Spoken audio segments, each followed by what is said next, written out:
सबका साथ और सबका विकास और कपड़ों से पहचान लेते हैं। इन दो चीजों को याद रखिए। इस खबर में इन दोनों चीजों का क्या कनेक्शन है आगे मैं आपको बताऊंगा। लेकिन प्रधानमंत्री नरेंद्र मोदी का एक ट्वीट कल शाम को आया, करीब 24 घंटे पहले एक ट्वीट आया जब यह खबर मैं कर रहा हूं, और नरेंद्र मोदी जी ने यूएई के प्रेसिडेंट से मुलाकात करके और उनके बारे में ट्वीट करके कहा कि मेरे भाई से मैंने मुलाकात की है। गौर से शब्द को सुनिए। यूएई के राष्ट्रपति को प्रधानमंत्री नरेंद्र मोदी कह रहे हैं मेरे भाई से मुलाकात करके मुझे खुशी हुई। और दूसरी तरफ क्या हो रहा है पता है? दूसरी तरफ भाजपा की डबल इंजन की सरकार के अंदर एक मस्जिद को अवैध बता करके एक भीड़ लगातार इकट्ठी हो रही थी, हफ्ते भर से इकट्ठी हो रही थी, और वहां पर भाजपा की सरकार, भाजपा का पुलिस प्रशासन उस भीड़ को रोक नहीं पाया। और वो भीड़ आज इतनी ताकतवर हो गई कि उस भीड़ ने पुलिस पर हमला कर दिया। कई पुलिस वाले घायल हो गए, पथराव हुआ वहां पर, उसके बाद लाठीचार्ज हुआ। क्या यही है सबका साथ सबका विकास? एक तरफ आप यूएई के अंदर मिलते हैं यूएई के राष्ट्रपति से और वहां पर खड़े होकर के कहते हैं, उनसे मुलाकात करते हैं, उनसे झप्पी पाते हैं, उनके कमर में हाथ डाल करके घूमते हैं, अपना भाई बताते हैं उनको। और वैसे भी एक पुरानी वो मोदी जी ने कहानी बताई थी, आपको याद होगा ना, जब मोदी जी कहते थे कि मेरा एक मुसलमान मित्र था, हमारे घर में रहता था, वो सेवइयां खाता था, मां ने उसको पढ़ाने का काम किया। आप एक तरफ इतनी बढ़िया बढ़िया बात बताते हैं, इतना बढ़िया नारा देते हैं सबका साथ सबका विकास, लेकिन दूसरी तरफ आपकी इस राज्य की जो पुलिस प्रशासन सरकार है वो कैसे नाकाम हो जाती है। दो बड़ी घटनाओं को एक एक करके सिलसिलेवार तरीके से मैं दिखाने की कोशिश कर रहा हूं, और आप बताइए कि क्या इन दोनों चीजों को लेकर के सवाल उठने चाहिए या नहीं उठने चाहिए? क्या इन दोनों चीजों को लेकर के सवाल पूछे जाने चाहिए या नहीं पूछे जाने चाहिए? प्रधानमंत्री नरेंद्र मोदी का पहले ट्वीट आप देखिए। यह ट्वीट क्या प्रधानमंत्री नरेंद्र मोदी ने कल 23 अक्टूबर 2024 को यह ट्वीट किया, और आज 24 अक्टूबर है, और आज दोपहर में करीब जो है घमासान होना शुरू हो गया। तो नरेंद्र मोदी जी ने ट्वीट करके लिखा कि glad to have meet my brother, मेरा भाई, यह कहा जा रहा है। His highness Sheikh Mohamed bin Zayed Al Nahyan, president of UAE, on sideline of BRICS summit in Kazan. मैं आपको हिंदी में इसका अनुवाद बता देता हूं। कजान में मेरे ब्रिक्स शिखर सम्मेलन के मौके पर मेरे भाई संयुक्त अरब अमीरात के राष्ट्रपति महामहिम शेख मोहम्मद बिन जायद अल नहायान से मिलकर के खुशी हुई। प्रधानमंत्री नरेंद्र मोदी शेख मोहम्मद बिन जायद को अपना भाई बता रहे हैं, उनसे मिलकर के खुशी होती है उनको। एक तस्वीर जरा आप और देख लीजिए, फिर उसके बाद में मस्जिद की जो टकराव हुआ है उसको लेकर के वो तस्वीरें दिखाऊंगा। ये तस्वीर आप देखिए, ब्रिक्स से ये तस्वीर निकल करके सामने आई है, जहां पर सभी देशों के प्रमुख एक मंच पर मौजूद थे। चीन के राष्ट्रपति भी वहां पर थे, रूस के राष्ट्रपति भी वहां पर थे, नरेंद्र मोदी जी भारत देश के प्रधानमंत्री वहां पर थे, और वहीं पर यूएई के राष्ट्रपति भी मौजूद थे।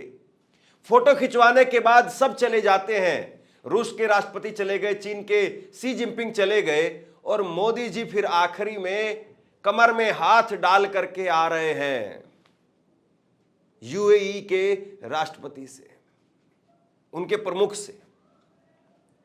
और इधर क्या हो रहा है, अब जरा इन तस्वीरों पर आ जाइए।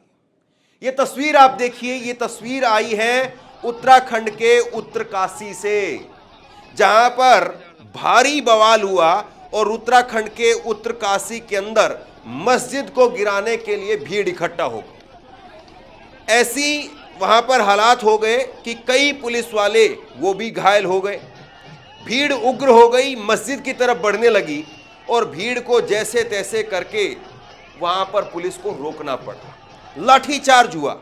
भारत समाचार ने लिखा है, उत्तरकाशी संयुक्त सनातन धर्म रक्षक दल की महारैली में बवाल, लाठीचार्ज, बवाल, पथराव के बाद हुआ लाठीचार्ज। मस्जिद को लेकर के बवाल, पुलिस पर पथराव हुआ, पुलिस कर्मियों पर प्रदर्शनकारियों के बीच में नोकझोंक हो गई। विवाद बढ़ने पर पुलिस ने लाठीचार्ज किया। प्रदर्शनकारियों के पथराव में कई पुलिसकर्मी घायल हो गए। प्रदर्शनकारी मुख्य बाजार होते हुए भटवाड़ी रोड पर पहुंच गए। 2-3 सवाल आप बताइए, जरूरी है या नहीं? ये पुलिस पर पथराव करने वाले लोग कौन हैं? ये कौन से वो भगवाधारी लोग हैं जो लाइसेंस लेकर के आ गए कि वह पुलिस पर पथराव करेंगे? एक हफ्ते से भीड़ इकट्ठा हो रही थी, आगे आपको खबर दिखाता हूं। ये पुलिस पर वहां पर पथराव कर देते हैं। क्या इन लोगों की पहचान की जाएगी? क्या इन लोगों के नाम के बड़े बड़े पोस्टर वो अलग अलग चौराहों पर छपेंगे? अलग अलग चौराहों पर लिखा जाएगा कि ये फलां व्यक्ति है, ये फलां व्यक्ति है, फलां व्यक्ति है, और इनके घरों पर बुलडोजर चलेगा क्या? आप पुलिस पर पथराव कर दें और वो खबर चर्चा का विषय ना बने। और यहीं अगर कोई मुसलमान इकट्ठा होकर के नारे भर भी लगा देते तो देखिए फिर क्या हालत होती। याद है आपको वो मध्य प्रदेश की घटना? मध्य प्रदेश में क्या हुआ? मध्य प्रदेश में साजी के को लेकर के आरोप लगाया गया कि उन्होंने जो है वो पुलिस स्टेशन के ऊपर पथराव कर दिया। और उसके बाद में देखिए जरा मध्य प्रदेश की तस्वीर। मध्य प्रदेश में वो पूरी कोठी निस्तेनाबूद कर दी गई, मिट्टी में मिला दी गई। याद है आपको? जिसको लेकर के सुप्रीम कोर्ट तक बवाल हुआ था। ये तस्वीर आप देखिए जहां पर 3-3 गाड़ियां खड़ी थी, सफारी, फॉर्च्यूनर और स्कॉर्पियो, एक और कोई गाड़ी थी। 3 गाड़ियां खड़ी थी, कई मोटरसाइकिल खड़ी थी, उनको भी अवैध बता करके तोड़ दिया गया। मतलब घरों को तो अवैध बताने का सिस्टम जरूर है, लेकिन गाड़ियों को भी अवैध बता करके कैसे फॉर्च्यूनर को, स्कॉर्पियो को मार मार करके बुलडोजर से उनका डिब्बा बना दिया गया। क्या कोई आज उत्तराखंड के अंदर पुलिस वालों पर पथराव करने वाले इन तथाकथित हिंदुत्व के ठेकेदारों के घरों पर बुलडोजर चलाएगा? क्या कोई इनसे पूछेगा, इनसे हिसाब लेगा? इनके पोस्टर चिपकाए जाएंगे, इनके घरों पर, इनके बुलडोजर, इनकी मोटरसाइकिलों पर, इनकी गाड़ियों पर बुलडोजर चलेगा? खबर आप देखिए, भारत समाचार ने एक दूसरी खबर में भी लिखा है कि उत्तराखंड के उत्तरकाशी में मस्जिद गिराने के लिए भीड़ एकत्रित हुई, हालात काबू से बाहर हुए तो पुलिस ने लाठीचार्ज कर दिया। एक हफ्ते से लोगों को एकत्रित होने का अभियान चल रहा था। मैं दोबारा पढ़ रहा हूं, दोबारा गौर से सुनिए। एक हफ्ते से लोगों को एकत्रित होने के लिए अभियान चल रहा था, लिहाजा आज काफी बड़ी संख्या में भीड़ आ गई और उग्र होकर के मस्जिद की तरफ बढ़ने लगे। उनको रोकने के लिए पुलिस को लाठीचार्ज करना पड़ा। एक हफ्ते से वहां पर अभियान चल रहा था और पुलिस कान में रुई डाल करके बैठी हुई थी, और आज पुलिस वालों के ही सर फोड़ दिए गए, पुलिस वालों को ही लहूलुहान कर दिया गया। कोई खबर लोगे? पुष्कर सिंह धामी साहब, अपने पुलिस वालों की तो रक्षा कर लीजिए। लव जिहाद, ये जिहाद, वो जिहाद छोड़ दीजिए उस चीज को, अपनी पुलिस को तो बचाइए पहले। कौन गुंडे हैं ये जो पुलिस वालों के सर फोड़ रहे हैं? कई पुलिस वाले घायल हुए हैं। ये बाकी जगह पर तो खबर चली नहीं, भारत समाचार पर खबर चली, उसके हवाले से आपको बता रहा हूं। मस्जिद को लेकर के बवाल, पुलिस पर हुआ पथराव, बवाल और पथराव के बाद लाठीचार्ज हुआ। संयुक्त सनातन धर्म रक्षक दल की रैली में बवाल हुआ। प्रदर्शनकारियों के पथराव में कई पुलिसकर्मी घायल हो गए। उस खाकी वर्दी को तो लहूलुहान होने से बचाइए। वो खाकी वर्दी लहूलुहान हो गई। एक हफ्ते से भीड़ इकट्ठा हो रही थी वहां पर।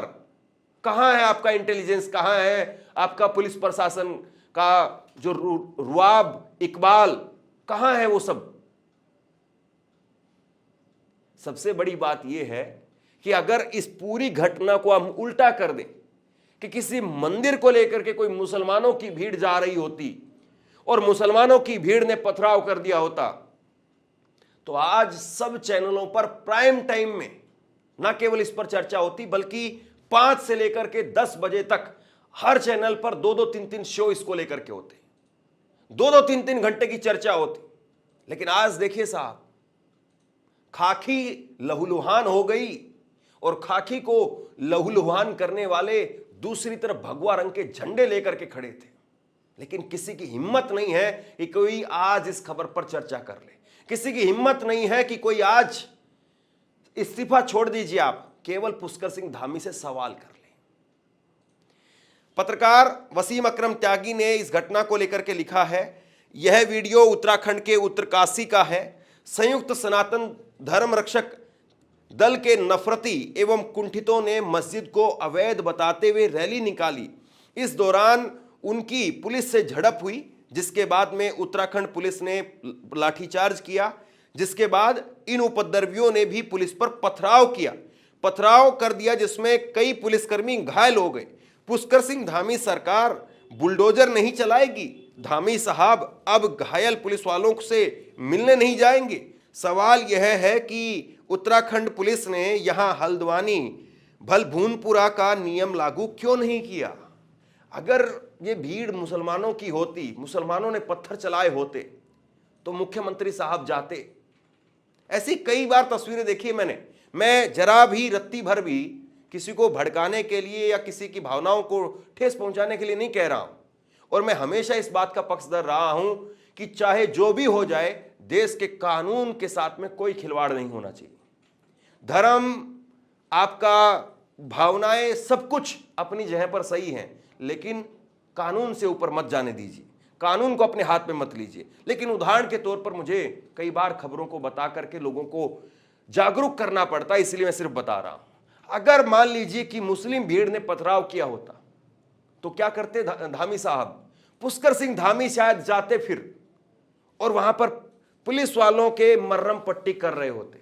वो हमने बड़ी मर्रम पट्टी की वीडियो देखी है। कोई जो है कावड़ यात्रा को निकल रहा है तो उसमें पैरों में कोई मेहंदी लगाता है, कोई कुछ करता है, पुलिस वाले वहां पर जाकर के।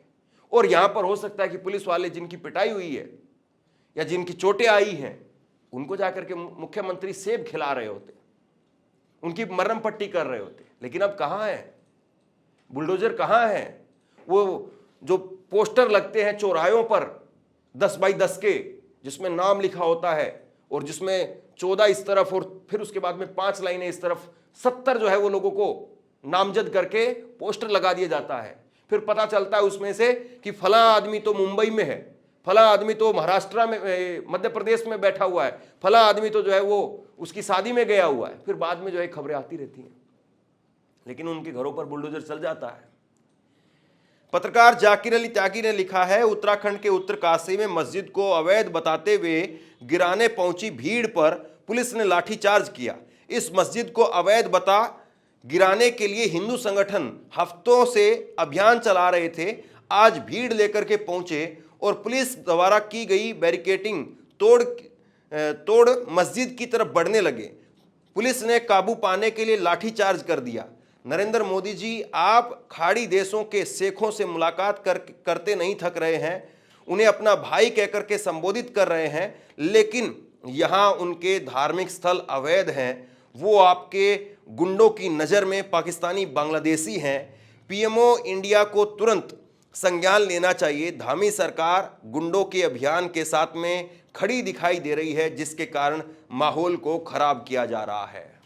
याद है आपको, एक पिंकी चौधरी नाम का एक शख्स आया था निकल करके सामने, और बांग्लादेश में कुछ हुआ, फिर उसके बाद में वो गाजियाबाद के आसपास जो है वो लोगों को मारने पीटने लगा कि तुम मुसलमान हो, तुम बांग्लादेशी हो। क्या है उसका? कहां उसके ऊपर एनएसए वगैरह कुछ क्या रहा उस केस का? खबरें ही नहीं आती हैं साहब, पता ही नहीं चलता है कि ऐसे लोगों का अब क्या चल रहा है। और उस पर कोई मीडिया ट्रायल नहीं, उस पर मीडिया की कोई स्टोरी नहीं होती है। पिंकी चौधरी पर एक भी चैनल पर प्राइम टाइम में डिबेट नहीं हुई प्रमुखता के साथ में, बस दिखा दिया, खाना पूर्ति कर दी उस पर। तो सवाल सीधा सा ये है कि बुलडोजर भी धर्म देख करके क्यों? सवाल सीधा सा ये है कि जब पता था एक हफ्ते से अभियान चल रहा है, फिर भी खाकी लहूलुहान क्यों हुई? पुलिस वालों पर पथराव किया गया, उन पर क्या बुलडोजर चलेगा? उन पर क्या कानूनी शिकंजा कसेगा?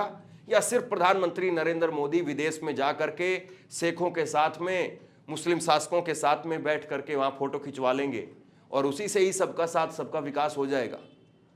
आप क्या सोचते हैं नीचे कमेंट बॉक्स में लिख करके जरूर बताइए।